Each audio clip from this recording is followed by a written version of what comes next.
7 talk to Ole. Oh, Indaba, talking my business Yesintu, nazo zonke indaba zabasha. Indaba. Ithi ngimukele sesingena kuyona indaba yesintu iba khona ngolwesithathu kusukela ngo7 ngek8 and lelo hlelo ngalithola ke right now. We are live ku Instagram, ku Twitter, Facebook, na ku app yethu na ku YouTube as well. Gagasi FM la sikhuluma khona ngeindaba zesintu and namhlanje sikhuluma ke ngesihloko esiqhamuka from last week. Last week sasikhuluma ngendaba yokuthi isifo sithithwa kanjani kwantu. Wasekuyavela ke ukuthi khona ukungcola kwedlozi maselingcolile zingahamba kahle nezinto zakho umsamo wakho wenze zonke izinto nje uthi uzama lokhu nalokhu but only to find ukuthi is better even more kanjani isibhekwa kusuke kungcole idlozi lingcola kanjani uma lingcolile angcola wonke lele linye liyawangcolisa lawo amanye. We break it down because remember on this show uthi siyayicacisa into sinikezana nezibonelo because sifuna ukuthi uhambe nathi ngoba inhloso lolu hlelo ukufundisa nanokunikeza nje inkundla yokuthi sizwe ke izimvo. So ke sizokhuluma leyo ndaba ke namhlanje inamba u0861 no we'll use this one 031 537 3000 again 031 537 3000 and then ungaya ku Facebook Indaba with Alex and Twitter and Instagram at Alex Mthiyane. Let me introduce my guest. We have uDokotela Bathini Mbatha, uPresident we-Institute for Traditional Healers. Sibingelele Mthiyane. Ngibingelela lesikumnandi kubasekhaya futhi. Yes. Mayithi kumnandi kubasekhaya umthiya uzokhumbula ukuthi previously we've been doing ama shows ngendlela zokuthi bangabi here besibathola ngocingo. I know wena bewubathola kunje ngoba kunjalo but ikhona le uthi singabantu we're meant to shake hands. Wena okwamanje sesishana ngeindololwane sibonana eduze kumnandi kuba nawe Mthiya again. Bese sobakelana umnumzane Mlondi Magubane uyi-expert aphinde abe umthandazi. Koma sesekubingelela nawe. Sohlaza ngicela ukubingelela kuwena bese ngicela ukubingelela nakunanga umne wethu umngcwabo uhlehlile uMathomonya untombeze yamncumela uyabingelela nakubalaleli beGagasi FM. Siyabonga kakhulu. Asiqale la kuwena Mthiya. Makuthiwa idlozi lingcolile. Kusho ukuthini lokho? Makuthiwa idlozi lingcolile chaza ukuthi idlozi 1 lingcolisiwe. 2 chaza ukuthi leli idlozi leli noma lo muntu lona oseka idlozi ungene vele sekhona ichashaza elingcolile njoba ayongena mhlambe njobe shonile ushona njena unecala mhlambe kukhona izinto ade zenza emhlabeni so lo muntu ongcolile akulula Alex ukuthi kuthiwe ungcoliswa idlozi unless kukhona umuntu ophehla amanzi amnyama noma umuntu osebenzisa isimo somsamo ngendlela engekho right and then bese kuthiwa ke ngenxa ukuthi wayenza lokho wangcolisa idlozi. Okay, yes, all right. Ngiyabonga ukuthi uchaze kanjalo. Umuntu ke akabi nedlozi elilodwa kwi family nefamily abamaningi. Ngiyafisa ukuthola la mhlawumbe kubana ngayichaza isenzo leso siwangcolisa wonke noma kuba khona elilodwa okuthiwa lingcolile but lawa amanye wona uthola ukuthi are right. Uyabona Sohlaza umuntu nomuntu unomuntu omembethe right. Uyabona ngesikhathi umuntu ezalwa ngiyekuhlala amathongo wonke bese kube khona abantu abavumayo ukuthi ke thina sohamba semgado sibani bani right. Sekufuna ke manje kubhekeke ukuthi ke manje iliphi ithongo elingcolile elembethe wena noma kungcola umsamo wonke. Okay, mangabe inkinga isemsamo Sohlaza kuyenzeka kube ithongo lonke okanye kube ilowo muntu ongcolile kodwa ofuna ukuthi agezwe. Okay, manje lo muntu masumgeza ngeke kuzumgeze yedwa sekufuna manje umhlambululo ngoba naye uyahamba ongcolisa abaphi laba suke ehlelana. Okay, sekufuna manje mawubageza usalusubageza bonke. All right, ngiyafuna ke siye kuyona iprocess leyo yokugezwa kwabo ukuthi kwenziwa kanjani but asingayirush ngifuna size nayo nje kancane. Ngizobuyela la kuMbatha. Iziphi izenzo okungathiwa zingcolisa idlozi? Number 1 Alex okuyiyona eaffect imndeni eminingi inhlambuluko ukuthi abantu bahamba emhlabeni inhlambuluko bangazenzanga. Yes.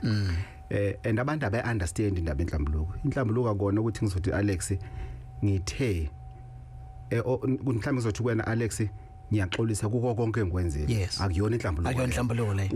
Sizoshona sinamaqhubu. Inhlambuluko fanele ngithi Alex ngiyaxolisa ukuthi bengihambe ngiqamba amanga ngithi uyathakatha. Imina athi ngitshena umfundo ukuthi wena athi uphethe umuthi kanje kufanele ngigunyulo ngikhiphe yonke into.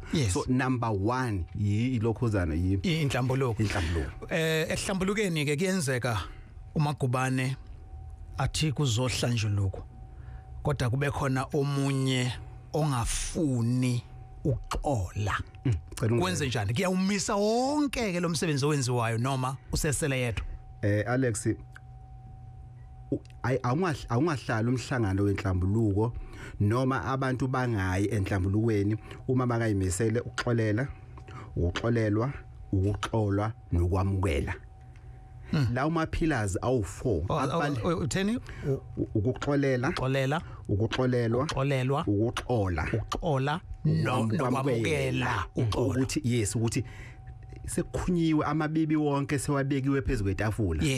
Kufanele ukwazi ukuthi egcineni uwamukele lento lena. So am I correct then in saying ukuthi if kuzoba khona into deep in this sacred yenhlambuluko kufanele kuba khona umuntu ozohambe ebatshela as a build up ukuthi njengoba siyokwenza lo msebenzi ke nje yiba uyilungiselela ukuthi uzozwa into ongayithandi but egcineni kumele sonke sithi mase siqedile sixolele samukele njalo kungaveli kube ukuthi nje kubizwa meeting then konke sekuzogunyelwa kwa ngelanga elilodwa. Kufanele kutholakala umuntu o neutral.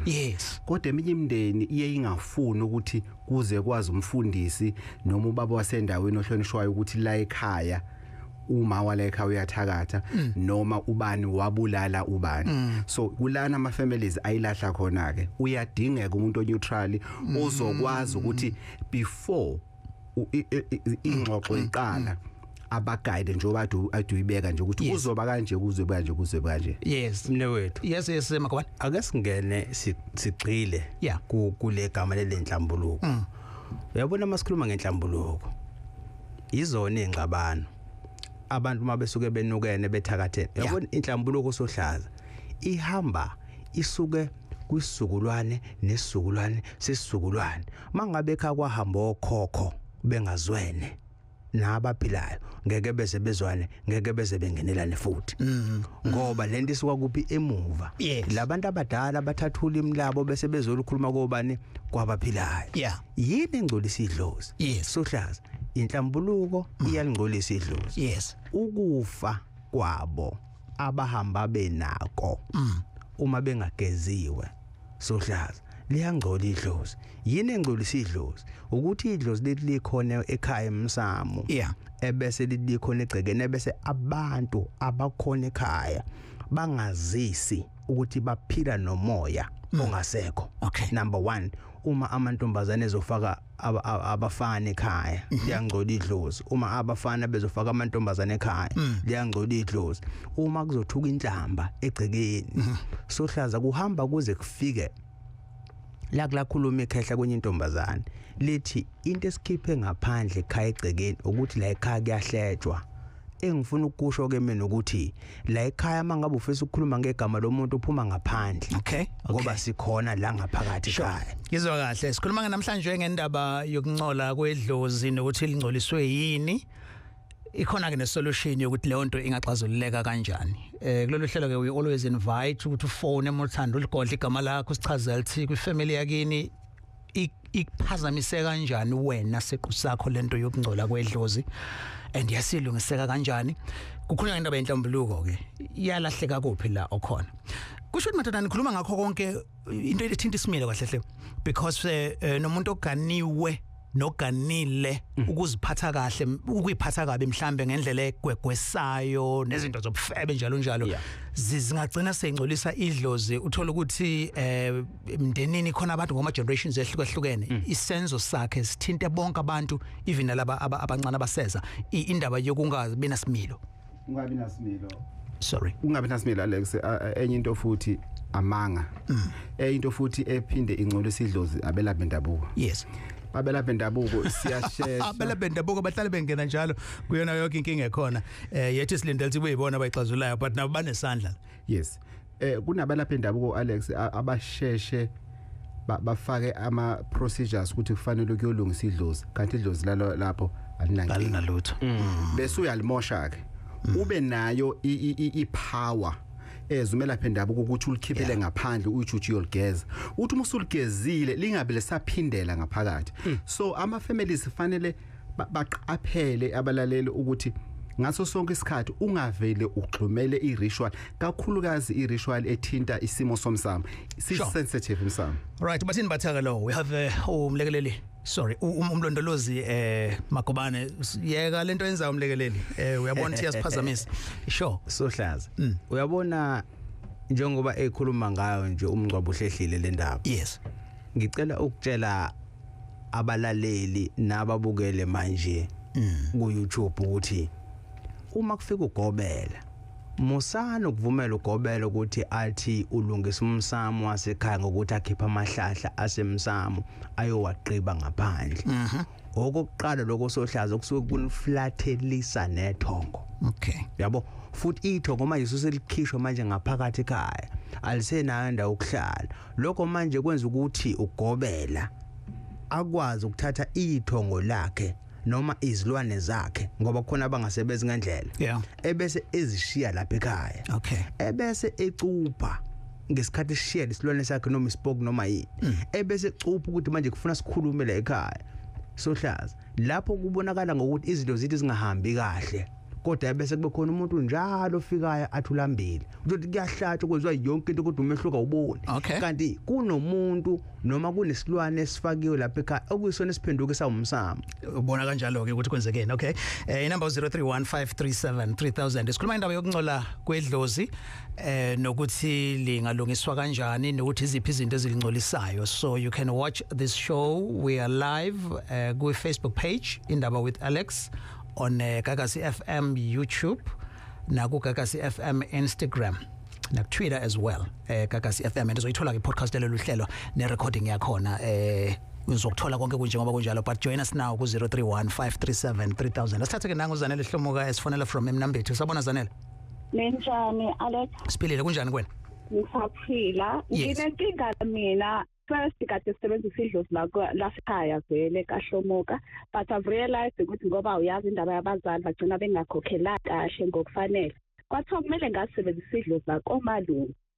kade lisebenzela kahle nje kakhulu nathi siyocela sibongayo sinemsebenzi sinani but now we found ukuthi kunenkinga manje kuthiwa akusekho clean emsamo kamalume yet nasekhaya kaHlomuka hayi nakho nje up and down nakhona so inkinga yethu manje senze njani ngoba thina siyingane ehlala le kaHlomuka kubo baba yet sisebenzisa idlozi la komalume kuthiwa nakhona kulungile because nathi into zethu sesiyabona manje ziyadileyeka ayisahambi kahle asisabiki lutho ngithenge nemoto kwamele ngayibiki ngenzi lutho angazi kwenziwa njani sifuna ukwenza izinto nathi silungisa asazi siqala kuphi manje senze njani and we find ukuthi umalume nayo yasindela manje because seseyedwa ikuphi manje sikwenzayo ke thina ke njengengane lentombazane yakhona laphana kagema silungisa kanjani izinto senze njani futhi ubika kanjani mase kuthi nje kungahliphi because ngeke ngaye ekhaya ngathi ngiphuma nje ekhaya yafudana imoto yalimala uqeda kuphuma nje esangweni yahlehle imoto yalimala Phephisa Zanele Mbatha Alex yazi mawumlanjwana inhlanhla yoqalo nayo ukuthi uma kuthiwa umsamo wonakele akudingeki involve wena ezingane yentombazana enye into futhi usise ngendlela okhuluma ngayo engazathi lento lena inasi isandla sesimo somuthi noma fanele ukuthi bathole umuntu owumthandazo ozokwazi ukudila nabo without ukuthi ba-involve umsamo okwamanje and then bazothi mase banamandla ngoba ukhale ngokuthi umalume senaye sengathi yathi uyasindelwa bazothi mase ba right sebabona ukuthi sekukhona ushintsho ekhaya bese bazuma ini ke odameni lomsamo ukuthi konakelephi njengoba uza kwethatha ekhuluma nje ukuthi kwesinye isikhathi abantu bathi balungisa umsambe sebawukha phezulu kanti indaba isemuva kakhulu mhlawumbe indaba inomalume nodade wabo abazala yena uSizanele makasho umalume makuyena saphila alikhuluma iqiniso uma ikhona inkinga angisho ukuthi ikhona noma akhuluma ukuthi yazi lana ekhaya kwayenzeka inkinga mhlambe waxabana ugogo nomkhulu bagcina bedubana noma ini bese kulungiswa lapho kodwa into engizoyicela uSizanele lungisa into ephambi kwakho sisi ngoba ngilungisa kanjani nami ngifisa lokho because angifuni ukudonsa indaba zabantu abadala because indaba manje ibhekene nami sengimdala umama ngifuna ukulungisa indaba yami ke nempilo yami ukuthi kanjani phambili akubheke ehlangothini lomuthi noma ubheke ehlangothini lechibi uzoyikhetha la wena ukuthi yiphi indlela ezokuhambelana uthola umuntu ozokulungisela indlela zakho okwamanje kodwa egcineni umalume uzofana ukuthi egcina ulungisile umsamo ngoba uyani affect njengoba usho siyabonga kakhulu sisuka kwena Lezozenzo Emnambithi siya escort anonymous bafuna phela sure mfethu kunjani hayi siyancela sure ngicela ukubuza lapha ukuthi if uthobule kumuntu uhlambe kusuke kungcola idlozi noma mama kwenzeka umuntu enjani mayethwethuliwe okay and then mawukuthi mhlambe ke uthobulekile mawukuthi usiyalandeka ufanele ukuthi mhlambe mayefika la ethongweni ethola isimo sokuthi mhlambe engageza ukuze ingangcoli lingakwazi ukuthi lingcole futhi ithonga okay Magubane sohlaza lo muntu usuke ethwethuliwe usuke yafana nokuthi uyisilwane manje awukwazi ukuthi ungalanda isilwane bese uzohlanganisa nomoya wethongo right sekufanele manje lento mangabe bebuya nalo mama bebuya naye lo muntu ethwebulekile sekufuna manje bamgeze bamhlambulule ebese bephinde bemenzela umsebenzi sebemgezile okay sekufuna manje kube khona imbuzi yokumthula imbuzi yokumhlanganisa nethongo ukuze abantu abadala bezokwazi ukuthi bezinjani bamamngele sure baba ngicela ukubuza la okay right usongilandile efuma isefika lana ungezela ngaphandle noma kwenzeka kanjani ngoba ubaba uthi usuke eseyisilwane ungezela ngaphandle ngempahla mhlambe ethinta ingozi noma mhlambe kuba inkukhu maduba kwenzeka kanjani yabona sohlaza yabona ngesikhathi nimlanda mfowethu niza naye ngaphandle nimbeka ngaphandle komuzi sekushiyana ke manje ukuthi ngabe indoda ngabe umama noma ingane then ke sokuthola ihlahla elihambisana naye makuyindoda kufuna kube umlahla nkosi right makuumama kufuna kube umgano makuyingane kufanele kube umthole ngaphandle komuzi ebese kukhona isicephu nendwangu emhlophe seniyamemeza ngegama lakho ukuthi sibanibani sicela ke manje uhlale kuleli hlahla ngoba sifisa ukuthi sigeze umoya wakho uhlale kulona senilanda imbuzi engezudliwa seniphumela nawo ngaphandle emva kokuthi nishisele impephe khaya ukuthi yini nifuna ukuyenza kuyona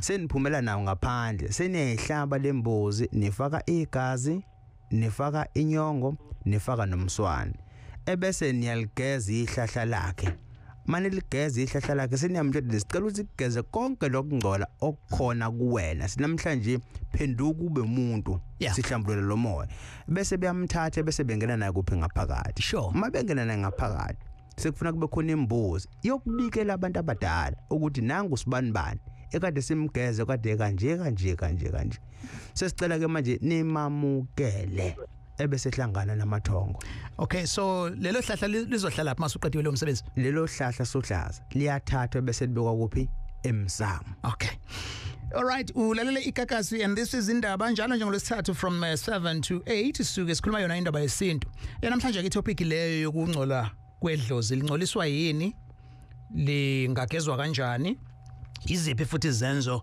ezithintekayo ungaya ke ku voice note 078-934-2827 please ma record i voice note wenze nje show ukuthi bamfishane and kungabikho umsindo we radio lo obakhona ngemuva nama comments kungafaka on the socials Alex Mthiyane and Indaba with Alex now ama comments sezophungula uthi inkinga abanye bogogo nomkhulu bashona bethakatha others begcwele ubufebe kwadlulela isizukulwaneni sabo leyo nto ke kusuke kumele ukuthi ilungiswe and then uSizwe Vincent uthi okungcolisa idlozi kumuntu ukungaziphathi kahle ukusebenzisa imithi emibi njengoba elinye idlozi liyangcola ngomuthi lifuna isiwasho nomkhuleko ukulala nomuntu owachithekelwa mangabuthi ngwesilisa ulale nomuntu owachithakelwa isisu umuntu wabane miscarriage and then ekhaya liyangcola ngokuba nomsindo ekhaya kube nezinhlamba ukungena nqunu emsamo liyangcola idlozi kakhulukazi lenhlobo esilala emsamo akumelanga ugeze emsamo and then bese kuzoba khona umbuzo la uvela kumchunu sihle othi ngicela ukubuza la ukuthi mangabe abantu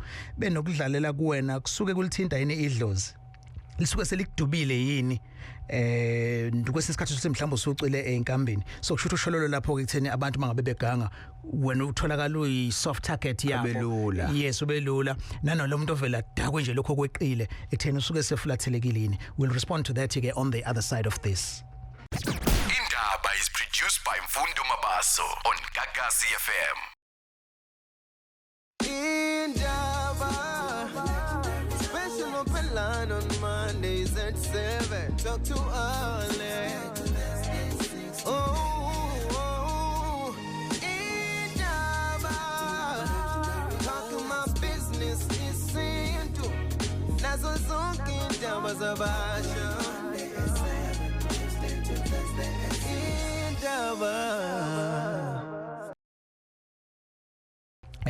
Ngizwe umthandazo sefuna ungena eBhayibhelini la wenkomosi uma seniyikhulumile inhlambuluko ngaphakathi ekhaya sekufuna kube khona manje imbuzi enzophumela ngayo ngaphandle ekhaya senokwenza manje inhlambuluko ngoba malingachithekanga igazi ayikho into ethelele uthe amaHebrew bani amaHebrew 9 verse 22 uthi ngifundele lami ukuze ungasishayashaye Magubane okay asifundisana ke mbona ahambisana yini athini ke athi yebo cishe zonke izinto zihlanganjululwa ngegazi ngokomthetho ngaphandle kokuchitha igazi akukho ukuthethelelwa uthini president wenyanga Nyavuma Alex igazi lihamba ibanga elithe kuba kude kunokuthi ukhulunywe nje ngomlomo noma kuthenjelwe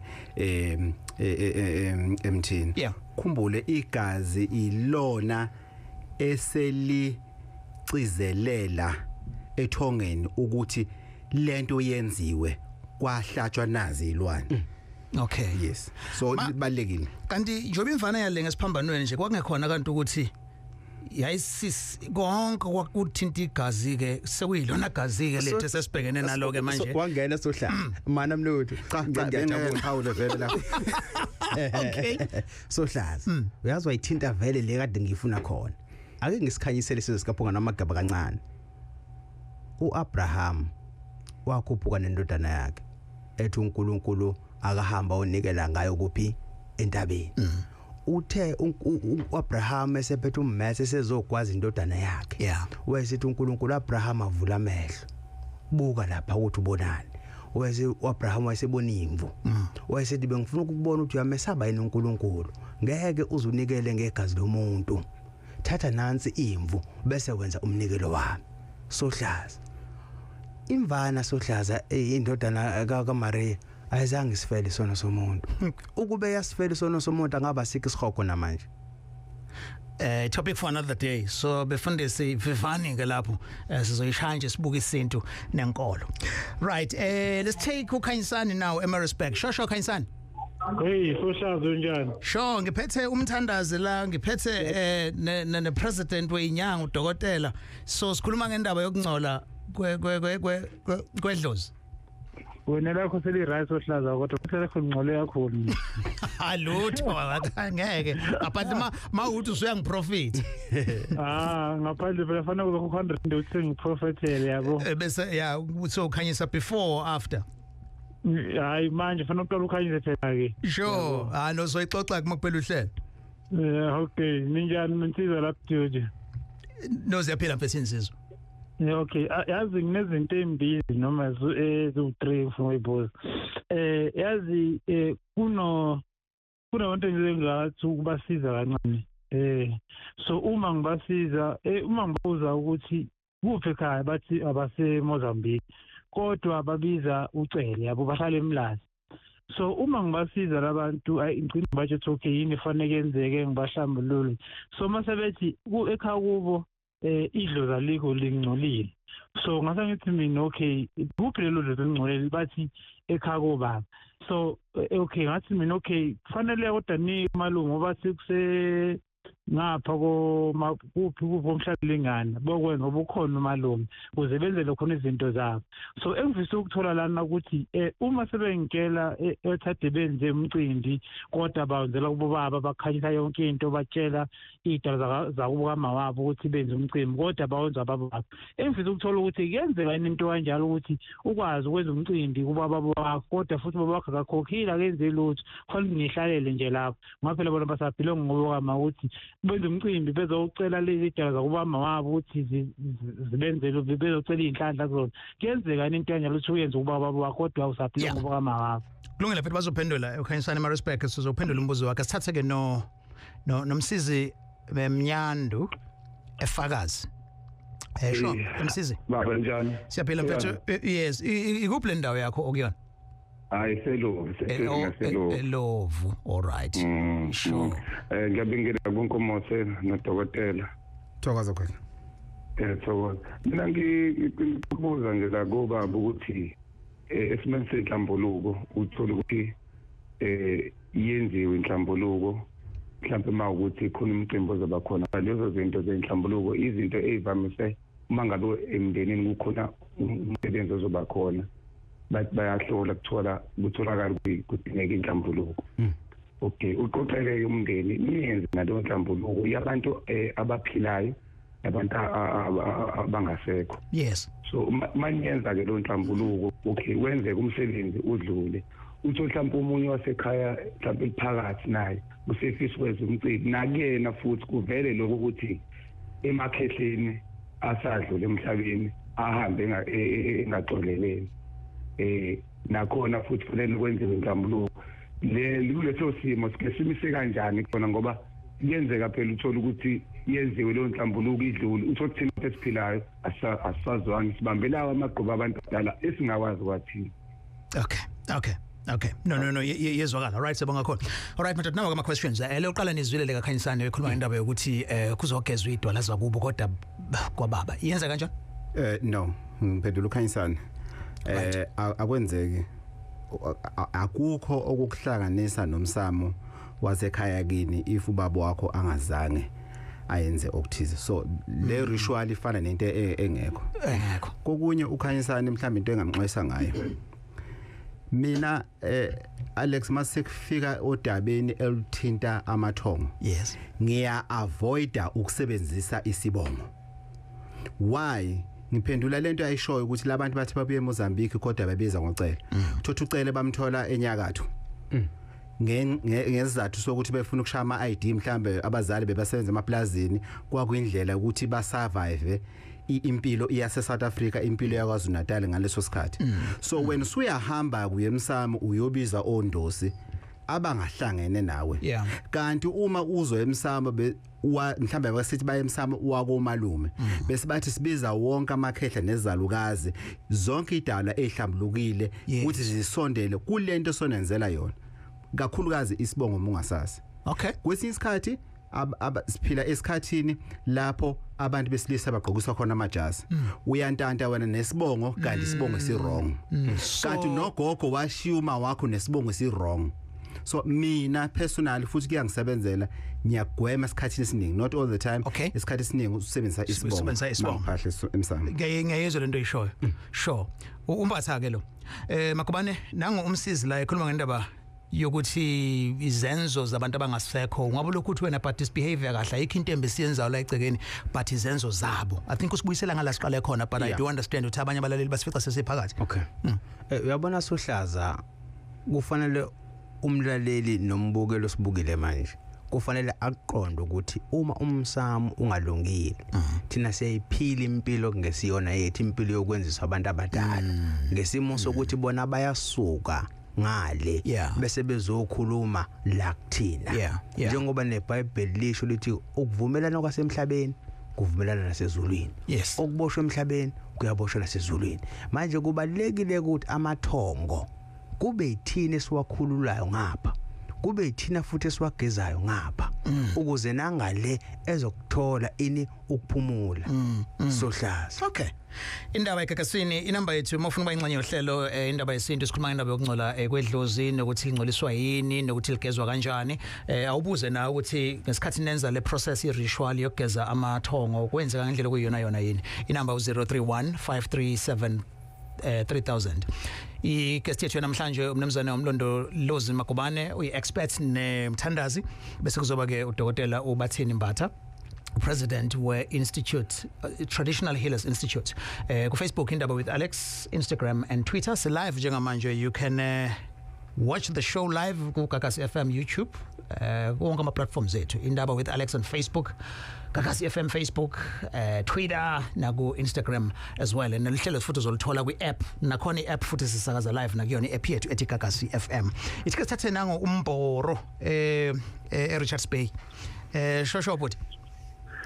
Ngamukele abalaleli beKhakasi FM. Yes. Umbhodo lo. Yes. Izinto abalandeli beRichards Bay Football Club. Nazo-ke.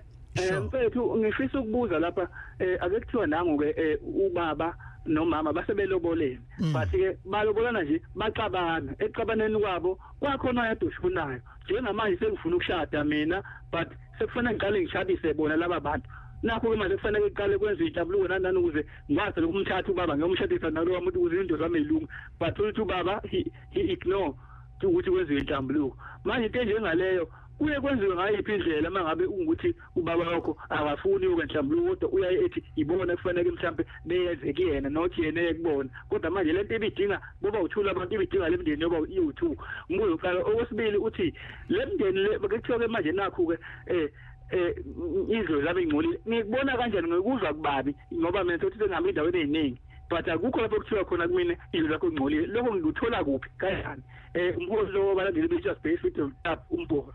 Siyabonga kakhulu Mporo. Sokuphendula bhuti, sokuphendula sisuka Richards Bay siya eNewcastle. Anonymous. Mhlonishwa Mthiyane. Yebo bhuti. Ninjani baba? Sikhona Mhlonishwa kunjani kuwena? Hayi siyaphila ngibingelele nabanomane e-studio. Thokoza. Sure. Yebo. Mthiyane oqala nje nginokudide okuncane la ukuthi umehluko phakathi kwethongo nedlozi yini ngoba ngiloye ngizwa lawo magama omabili. Njoba siloku esikhuluma nje. Yes. Nokuthi ubani ekugezwe phakathi kwalabo bobabili. Bese okunye Mthiyane umsamu njengoba ngeke ngeze isihambisa sakho sithi umuntu mayezala uzala kunabantu abambethe.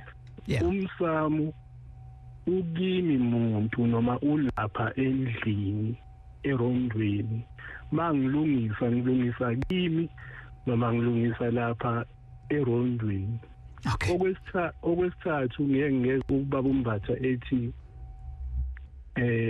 mangabe kimi which means kwababa bengakwenzele lutho izinto zakho kumele uzenze ngapha aku-affect wakho ubaba kwenziwa yithi masinenkinga ngapha sihambe sithola kuthiwa kumele siqale ekhabo baba silungise khona izinto ezishiya eziningi ezangakhabo baba kodwa manje sibe sibhilonga la khabo mama. Okay, all right, nosikuzwile bhuti. Gentlemen, asiqale ke siphendule le mbuzo khona ebheke kuwena nje Mbatha ngqo and then bese kuba khona ke leka Magubane. So iqala ke lapha kubaba ukulokhuzana kumlaleli wethu bekhuluma indaba ukuthi kufuna kwenziwa inhlambuluko kodwa ubaba uthi uyena owoniwa akube yibona abazoza kuye. Sohlaza. Yes, Magubane ke lo. Uyabona lapho ke manje sekufuna manje lo mefuna ukuganwa yena. Akahamba ekomalume wakhe. Aganwe ngesibongo sakomalume. Ngoba akakwazi ukuthi aganwe ngesibongo sikayise okuqala uma wakhe akasenile. Okwesibili futhi kunenhlambuluko oyibona kule nhlambuluko ishunquthule ngoba azafe nje uma kwakade kubangweni kona ukuthandana bebesathandana yini sekufanele manje nahlehla kubuyele kuphi komalume wakhe mefuna into zakhe zimkhanyele. Okay, all right.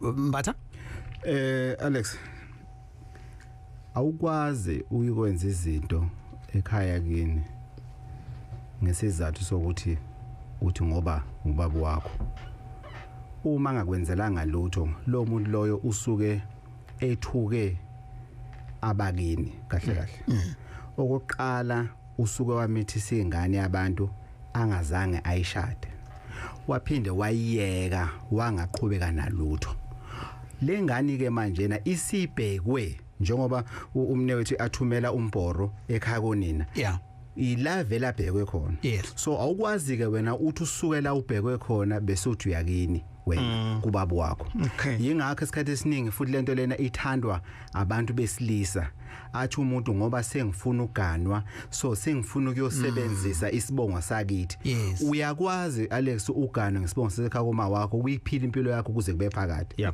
ingabi nankinga right so umlaleli kube uza lana ukuthi ubona ngani ukuthi idlozi lakho lingcolile Sohlaza into oqala obona ngayo ngaphambi kokuba konakala izinto amaphupho akhuluma uyabona amaphupho lento ephuphayo hayi ikhombisa ikhona ongekho emsamo right okwesibili igazi kufuna ulizwe izinto mazibhede liyasha igazi ukuthi ke izinto manje ziyabhede ngisho nabantu Sohlaza abakuboni ubalula nje lezinto zenzayo nje zivele ezingalungi ezingaphumeleli khombisa khona ukuthi umsamo njani ungcolile okay umehluko phakathi kwethongo nedlozi into eyodwa amathongo it's an entire family eseyashona idlozi yileli likubhekile ileli okuyilona ngathini idlozi yi relative yakho ke manje usuwedwa ke noma kwenu okay into alisi ngicela ungenela kancane into engcolisa idlozi lezi ukuhlaba njalo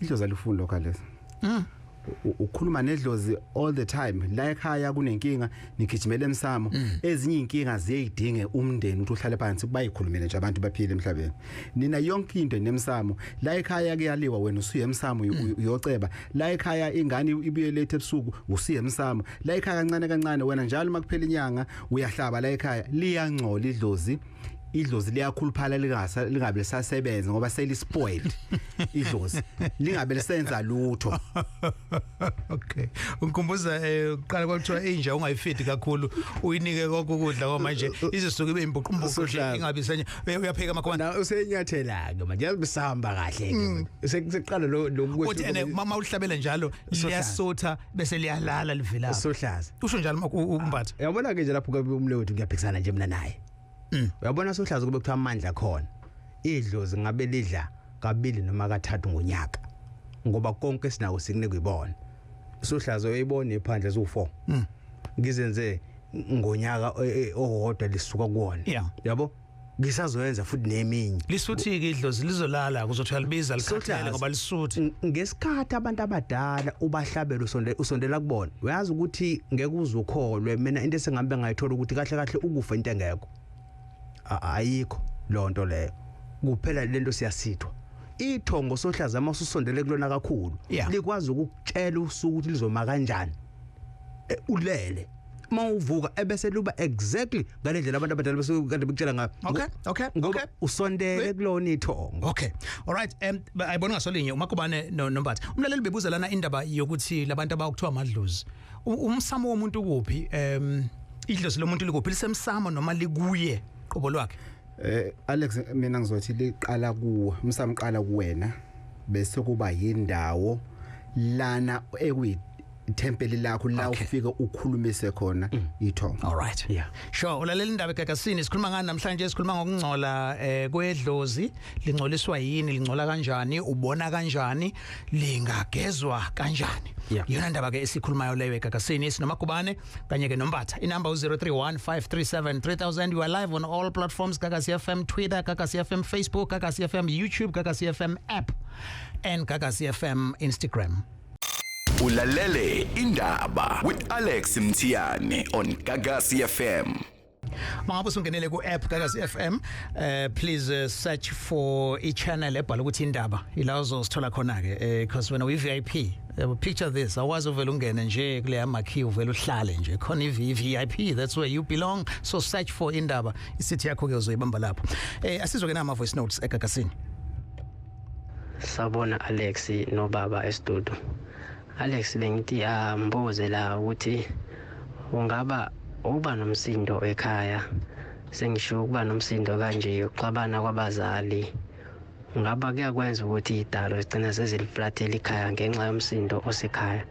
Khona ke ngizwa abantu bethi yakhona kuyenzeka kodwa ngithi angibuze nje kubaba ibona abazi kangcono ngento zesintu kanje yabona. Ngizolalela nje Alex uzwe lihlo lehadingi intwana senhlanjeni.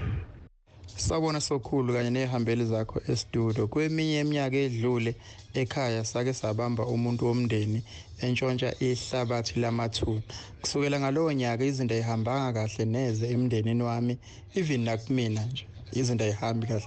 So ngicela ukubuza ukuthi ngabe yini engangisiza ukuze izinto zami zihambe kahle, ngoba ngiyabona ukuthi hayi idlozi ngathi walicaphuna waliqeda lwamuntu. Ngiyabonga igama angeke ngizisho kepha. Hi Alex, ngicela ukuba anonymous. Bengisacela ukubuza ukuthi if washonela umzali, lo mzali wase wacushwa ngoba wahamba ngesikhali lise isibhamu, bamcupha and then base bamenza ukuthi alande bonke labantu laba abambulala. Now usefuna ukubuya angene ekhaya. Njengengane zakhe simgeza kanjani, simbuyisa kanjani umuntu onjalo? Ngiyabonga kakhulu. Sanibonani kwigagasi, bengicela ukuba u-anonymous. Bengicela ukubuza Alex ukuthi wenza njani uma ukuthi uyahamba uyabona abantu bathi kungcola idlozi and bakhomba umuntu wasekhaya ukuthi awukho nomngozi ongaba khona uma ukuthi uyaqala ukuthi wenza imisebenzi yokuhlambulula. All right, siyabonga ke madoda. Nothatha ke bembili. Umuntu ngumuntu, right? Soqala kuwena Mbatha. Ukuloko abazali kuyenza yini ukuthi nakho kungcolise idlozi kanye ke nanaleyo kubanjwa komuntu wathatha inhlabathi yamathuna ekhaya? Yes Alex, umsindo nje in general ukuyawasho uzakwethu uyaxosha idlozi. Umsindo awufuneka ekhaya. Kakhulukazi makumsindo abantu abadala, because makubanga ingane umsindo ukuthi ayizingane azazi lutho, kodwa makwabantu abadala ukuyibona fanele bagayide ingane makuzoba nomsindo akufuneki. Yingakho ngaso sonke isikhathi ke recommendwe ukuthi lesilungu kuthiwa i-counseling, ukuthi abantu mabathole umuntu ozomediator akwazi ukuthi ebasize so that mabafika endlini kungabi nomsindo. So lesibili konje, lesibili babamba isihlobo sintshontsha inhlabathi yamathuna, izinto ayibangisa long after that. Ikabili Alex, mhlambe lo muntu ulimale psychological ngesizathu sokuthi wabona ungavuka ekseni ubona umuntu enqunu ekhaya noma ngenzanga lutho, mhlambe umuntu onesifo sokuvuka ehambele nje uzocabanga ukuthi sekuthakathiwe la ekhaya. Ngithi kabili. Okwesibili ungathi uthi vele wathatha lento futhi bekangaqali njoba thathele isihlabathi samathuna, lo muntu loyo uyophendukisa idlozi ke manje ukuthi lingabe lisababheka njobathi sikhuluma ukuthi idlozi leli liseduzana, uyothatha ke leli alibhekise kuyena ukuthi bengafanele nokuthi limbheke lo dlozi then sakalingcolisile lo dlozi. Akwazi ukuyilungisa? Yes, iyakwazi ukulungiseka Alex. Fanele athole umuntu omthandazi, umuntu okwaziyo ukuthi ayilungise lento. All right, sizoshiya ama numbers zabo. Umbatha no Magubane bazosinika ama numbers zabo emva kohlela. Yeso Magubane bekade ukhuluma la ngendaba yokuthi umzali wala ekhaya wabulawa ngesibhamu, so basicopha isidumbu ukuthi abuyise alande bonke labantu. Manje sebefuna ukumbuyisa ekhaya segeziwe ke. Okay, Sohlaza ake ngiqale ngedela kumne wethu. Kafishane nje yokushoya. Sohlaza sikubeke nje kucaca. Ubephehla amanzi amnyama lo ndoda amathuna. Ubaflathilise nje nomsamo baqedile. Okay. Sesiyabuya ke manje songena la. Yes. Uma kuukuthi kunomuntu owahamba ngesikhali. Yes. Namphathisa isikhali. Yes. Waqeda ngalabantu laba ayekade enemthume kubona. Yes. Useyabuya manje usefuna ukuzongena ekhaya. Right. Into yokuqala azoyenza ulimazo lukhuluma ngoba lesikhali enamphathisa akalimazi uzoshaya ekhaya. Okay. Kuyingozi Sohlaza ukuthi umuntu umcuphe ngokuthi aphathe isikhali bese ungamtsheli ukuthi mase qedile ngalelo bantu akasilahle. Engeke azazilahlelene. Kumele kwenziwe njalo. Sekufuna manje kube khona imbuzi yokumphuca lesikhali nembuzi yokumgeza ngoba manje seningcolise lo moya wakho kufuza ngabe uphumule. Right. Leyo umuntu ola ekhaya ke owashona ngokwenziwa uphendulo kanjani ukuthi abe muhle nawo? Lo muntu usuke enziwe Sohlaza sekufanele nagezwe ngani ngembuzi abe muhle akwazi angena kuphi ekhaya. Okay. Kancane lesikule yokucupha. enye ingozi yocupha umuntu ukuthi lo muntu lona ngathi ubulewe. Yes. So manje imcupha ke manje seka umbulali naye. So isijule kakhulu kahle kahle. Sekufanele ke manje nimenzele ngisho edeke enye imbuzi ke manje yesithathu. Yani yenhlambuluko. Ukuthi seka chithe igazi kwayena. Okay. Yes. Okay, ya ijulile ngiyazi ukuthi ngenxa ye pain anger uma isifo sanda kuba khona ekhaya bonke bangathi yes asenzeni lokho sikhohle ukuthi kanti makungenzekanga ngendlela kungase beseke sekuba inkinga kungabe sabe lento benithi niyayifuna sohlaza ngiede kancane la vele isikhathi siyashaya. Yes.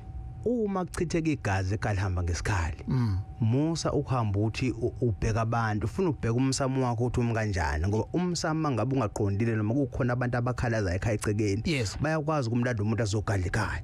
Uma ungasahlaba ekhaya ngizokusho lokho igazi ithongo maselome kahle yaliphuza igazi lomuntu. Ngikhumbuza le ndoda le esake saxoxa nayo khona la ohlelweni yayikhuluma ngendaba zokuthi kwenzekani so njengoba nje nikhuluma ngayo leyo ukuthi uma umuntu esuke ehambe ngesikhali wenziwa njani. If you didn't listen to Indaba, here's what you missed. We have ke umfundisi uBheki Shandu uye lo obonakala kule ya video oshaya ngesudu yesele omnqunu. Unenduku engaphiwa yona ukuthi ngizofika ngikhulume naye ngimtshele ukuthi sibani bani. Nansi induku engizokunika yona. Njengamanje ngifuna uvuka uhambe ulande laba bakwenze walala kanje. Khona mhlawumbe izinto esengeza fika endlebeni zakho abantu bephawula ke ngobudoda bakho nje. Ngezwe ngomunye umama nje engiphethe khona abantu besifazane kade bekhala bethawu lo muntu uphethe usayizomdala uphethe lenhlobo emnandi futhi enomthambo. Uyazi ngisafisa kabi uzungibone ngiyenza lento ngoba ngisho ungathi usondele eduze uthi uyayithinta ngeke izinyakaze iyolokhilele nje ikhombe phansi. Ngisengalusela baba uthuke wathi ukuhamba la ikhanda lapho. Ubone ukuthi sekulungile baba manje sengiqondile ikhanda. Uma ngisagula ubani nje ongavuma nengane yakhe iyogana ohlanya. Ulalela uAlex Mthiyane on Indaba. Gagasi FM. Sure, hlala ethembeni Mthiya uzalo. Bathini Mbatha utholakala kanjani ke? 035 799 5703 035 799 5703 ngiyatholakala ku YouTube gogo Bathini Mbatha ngitholakala ku Facebook gogo Bathini Mbatha. Ngicela abantu bangaqolwa abantu emagameni ethu ayikho imali sithathe emafonini sithi abantu mabafake imali bangakaze besibona. Amen. Siyabonga kakhulu Dr. Bathini Mbatha lo Mr. Magubane. Sohlaza ngitholakala enombolweni ezimbili. Eyokuqala ethi 061 921 9881.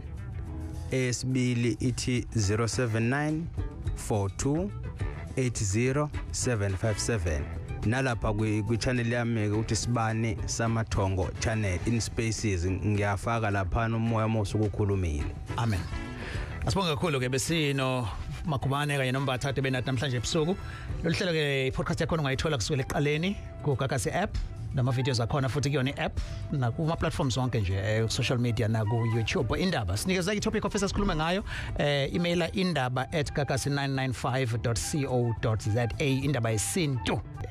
Indaba was produced by Mr. Mfundo Mabaso benake ngoAlex Mthiyane. Benobusuku Indaba special open line on Mondays at 7. Talk to Alex. Oh, Indaba. Talking my business is Yesintu. Nazo zonke indaba zabasha. Indaba.